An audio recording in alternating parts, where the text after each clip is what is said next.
Pour commencer avec une expérience de pensée, imaginez que vous êtes un hominidé dans les plaines d'Afrique il y a 3,5 millions d'années. Vous êtes un tout petit Australopithèque afarensis, petit cerveau. Votre nom est Lucie et vous entendez un bruissement dans l'herbe. Est-ce un prédateur dangereux ou est-ce simplement le vent? Si vous pensez que le bruissement dans l'herbe est un prédateur dangereux et qu'il s'avère que c'est juste le vent, vous avez commis une erreur de type 1 en cognition, un faux positif.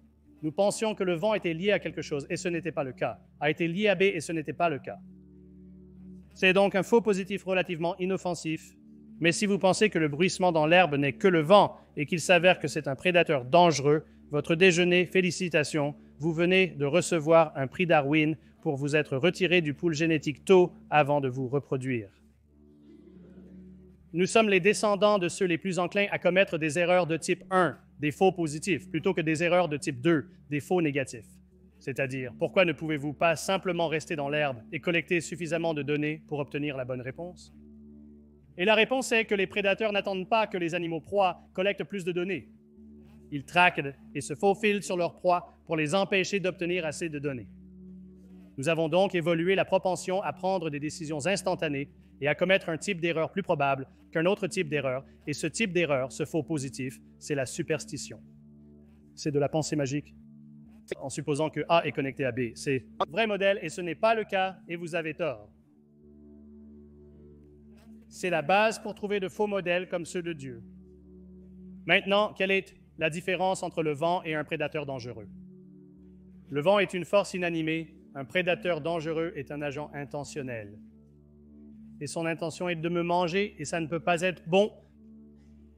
Donc, ce que nous faisons également, en plus de trouver ces motifs significatifs, c'est de leur infuser une agence, c'est-à-dire qu'elle est vivante, elle est réelle, elle a une intention et son intention n'est pas bonne. Donc, je ferais mieux de supposer que c'est réel. Et c'est la base de l'animisme, du spiritisme, du polythéisme, du monothéisme, de la croyance en les anges, les extraterrestres, les démons, les esprits, les poltergeists et les dieux. Les dieux sont des agents invisibles qui dirigent le monde, qui contrôlent les choses, qui créent ces modèles, qui sont ces modèles que nous utilisons pour expliquer les choses. Toutes les cultures, partout dans le monde, ont créé des croyances en Dieu. Avec ces agents intentionnels, qui sont des agents intentionnels? La civilisation humaine a commencé en attribuant un but et une intention intelligente aux dieux associés au soleil, à la lune, aux planètes, au vent, à la terre, aux océans. On estime que l'humanité a vénéré plus d'1 millier de dieux différents au cours de son histoire. Mars, dieu de la guerre, Poséidon, Thor, tous les autres. Et le plus important, c'est que vous êtes tous maintenant des athées concernant ces dieux. La seule différence est qu'il y en a peut-être un sur lequel nous ne sommes pas d'accord. 999 ont été écartés car ils ont été enterrés par l'essor de notre compréhension physique. Nous sommes tous d'accord sur ce point. La science fonctionne et le fait que la science fonctionne a enterré les dieux du vent, du soleil et de la lune.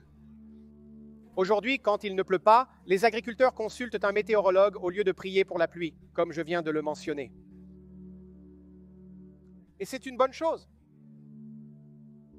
La condition humaine s'est grandement améliorée durant ce processus. Et elle continuera de s'améliorer à mesure que la science continuera d'enterrer le dernier Dieu restant. Notre compréhension de la nature a évolué grâce à de nouvelles connaissances. Elle a changé et évolué depuis les affirmations faites par des paysans de l'âge de fer qui ne savaient même pas que la Terre orbitait autour du Soleil. Et donc il est naturel que la science soit incohérente avec ces affirmations basées sur l'ignorance. Et nous ne devrions pas vénérer ces anciennes affirmations comme sacrées. Elles sont ignorantes. Et l'autre chose qui est importante dans ce Dieu supplémentaire, c'est qu'il n'y a rien de spécial à propos de Jésus qui soit différent des autres dieux ou de tout autre héros, fictif d'ailleurs. Premièrement, il n'existe aucune preuve empirique de la divinité de Jésus. En cela, il est similaire à toutes les autres divinités proposées. Les mythes associés à Jésus se retrouvent dans d'autres mythologies, comme l'épopée de Gilgamesh, écrite bien avant la Bible et contenant le même mythe du déluge. Le héros de la Bible a été invité à créer une arche et à y placer toutes les espèces, 2 par 2, sur 7 niveaux. La même chose. Naissance vierge, rien de spécial à propos de Jésus. Regardez ça, ils seraient tous nés de vierges. Toute l'histoire, en fait, prenez Dionysos, le dieu grec du vin, par rapport à Jésus. C'est exactement la même chose. Ils sont tous deux nés d'une mère vierge. Le roi du ciel les a engendrés. Ils sont revenus d'entre les morts. Ils transforment l'eau en vin. En fait, ils ont parlé de manger et de boire la chair et le sang du Créateur, ils ont été pris comme un libérateur de l'humanité. Cette histoire a été racontée encore et encore. Et ceci n'est qu'une des représentations les plus récentes, rien de spécial, et la résurrection n'est rien de spécial. Le mythe de la résurrection existe depuis Osiris. Vous savez, Osiris était l'un des principaux dieux égyptiens et il était autrefois juste que les rois en Égypte seraient ressuscités lorsque Osiris était ressuscité. Mais finalement, dans le nouveau royaume, n'importe qui pourrait être ressuscité avec Osiris, j'allais dire avec Jésus, mais cela n'a pas d'importance. S'ils suivent les rituels religieux corrects, les mêmes absurdités maintenant, le point est que le fait que ces croyances sont en fait être détruite est lié au fait que la croyance dépend non seulement du temps, pas seulement de l'histoire. Et le fait est, franchement, que le nombre dans le monde occidental, du moins le nombre de personnes qui ont des affiliations religieuses, diminue de manière monotone, mais cela dépend d'où vous vivez. Si vous êtes né aux États-Unis, vous croyez probablement en la Bible. Si vous étiez né en Inde et religieux, vous pourriez croire en Brahman qui se manifeste. Votre Gensha, si vous venez du monde islamique, vous pensez que le Coran est la parole parfaite de Dieu et que Muhammad est le dernier prophète. C'est assez intéressant que votre croyance dépende de l'endroit d'où vous venez. Mais ce qui est génial, c'est que l'information devient de plus en plus librement disponible dans notre monde. Et grâce à cet accès mondial à l'information, nous voyons la religion diminuer parce que les gens apprennent que les mythes et les mensonges qu'on leur a enseignés, lorsqu'ils découvrent que d'autres personnes croient en des mythes et mensonges différents et incompatibles avec les leurs. Et c'est pourquoi nous voyons la religion mourir de plus en plus. Il y a encore beaucoup de questions ouvertes. Il y a beaucoup de choses que nous ne savons pas sur l'univers. Beaucoup plus que nous ne savons pas que ce que nous savons. C'est la merveille de la science. C'est pourquoi je suis un scientifique, mais c'est intellectuellement paresseux de simplement arrêter de poser des questions et de chercher des explications physiques et de simplement dire que Dieu l'a fait. C'est paresseux. Nous avons des preuves, la raison, la logique, la rationalité et des méthodes empiriques de notre côté, tandis que leurs adversaires ont des espoirs et des peurs vagues et ils plaident en faveur des émotions qui subsistent grâce à de simples lambeaux de spaghettis émotionnels et idéologiques, tout comme ce type fourni par le monstre de spaghettis volant, l'un des nombreux dieux tout aussi irrationnels, pour lesquels la science n'apporte aucun appui.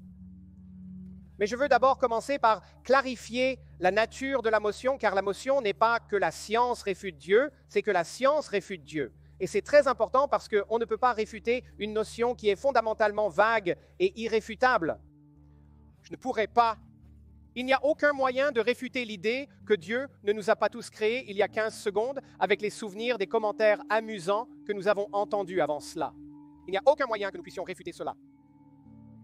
Et il est vraiment important de reconnaître que ces sortes de notions irréfutables sont irréfutables, comme je le dis. Mais nous pouvons nous demander, est-il rationnel de s'attendre à ce que cela soit probable? Et ce soir, je veux souligner que 500 ans de science ont démontré que Dieu, cette notion vague, n'est pas probable. Il est irrationnel de croire en Dieu. Réfuter Dieu signifie réfuter plusieurs affirmations basées sur la foi et non sur des preuves. 1, que Dieu était nécessaire. 2, qu'il y a des preuves de l'existence de Dieu. Et 3, que cette croyance est rationnelle. Et le point est que les progrès de la science ont montré encore et encore que les réponses à ces 3 questions sont non, non, non, non. Mon propre domaine scientifique est la cosmologie, qui est l'étude de l'origine et de l'évolution de l'univers dans son ensemble. Et c'est là que la science et la religion se confrontent, et les mythes de la création ont abondé tout au long de l'histoire humaine, et la science confronte ces mythes de la création. Je suis presque sûr que nos adversaires vont d'abord soutenir qu'un aspect de la science qui soutient peut-être la croyance en Dieu est cette notion que l'univers est apparemment finement réglé pour la vie. J'entends souvent que l'univers a été finement réglé pour permettre la vie, ce qui est une incompréhension remarquable et cosmique. Car c'est le même genre d'incompréhension qui a conduit les gens à croire en une création spéciale pour la vie sur Terre avant Darwin. On avait l'impression que tout était conçu pour l'environnement dans lequel ils vivaient. Mais ce que Darwin nous a montré, c'est qu'une proposition simple, à savoir qu'il y a une variation génétique au sein d'une population combinée à la sélection naturelle, signifiait que nous n'avions pas besoin de manigance surnaturelle, qu'en fait, toute la diversité de la vie sur Terre pouvait découler d'une seule forme de vie par la loi naturelle. Il a montré que c'était plausible sur la base des preuves sans le savoir. Il ignorait l'acide désoxyribonucléique et les détails de la réplication génétique, mais a démontré sa plausibilité. Comme je le dirais, voici où nous en sommes actuellement dans notre compréhension de l'univers. Quant à l'athéisme n'est pas une chose, c'est simplement un manque de foi en Dieu. Point final. Je suis aussi un Bigfootiste. Je suis un UFOiste. L'athéisme n'est pas un système de croyance avec des principes définis. C'est simplement ce que croient les athées. C'est juste ce en quoi nous ne croyons pas. Nous ne croyons tout simplement pas en Dieu, point final, c'est tout. Maintenant, parlons de quelque chose d'autre. Si vous ne croyez pas en Dieu, mais que vous croyez, disons, aux droits civils, aux libertés civiles, aux droits de l'homme, aux droits des femmes, aux droits des homosexuels, aux droits des animaux, vous croyez que les gens devraient être traités de manière égale devant la loi, et ainsi de suite, vous êtes probablement un humaniste ou un humaniste laïque ou un humaniste des Lumières, mais c'est sans importance. On peut être chrétien ou athée et croire en ces choses. Cela n'a pas d'importance. C'est donc un non-séquitur total, pas un argument. Pourquoi que ce soit? Parce qu'il n'y a pas de vision du monde athée. Je pense qu'il est très improbable qu'il y ait un Dieu. Nous ne pouvons pas prouver qu'il n'y a rien. Nous ne pouvons pas prouver un négatif. Suivez une expérience de pensée un instant. Au cours des derniers, disons, environ 10 000 ans, les humains ont créé environ 10 000 religions différentes et environ 1000 dieux différents. Quelle est la probabilité que Yahweh soit le seul vrai Dieu et qu'Amun-Ra, Aphrodite, Apollon, Baal, Brahma, Ganesha, Isis, Mithras, Osiris, Shiva, Thor, Vishnu, Wotan, Zeus et les 986 autres dieux soient tous des faux dieux? Donc, comme moi, vous êtes tous des athées. Certains d'entre nous vont simplement un Dieu plus loin. La science a enterré, Dieu suggère qu'il y a un Dieu, il y a beaucoup de dieux, et la science les a tous enterrés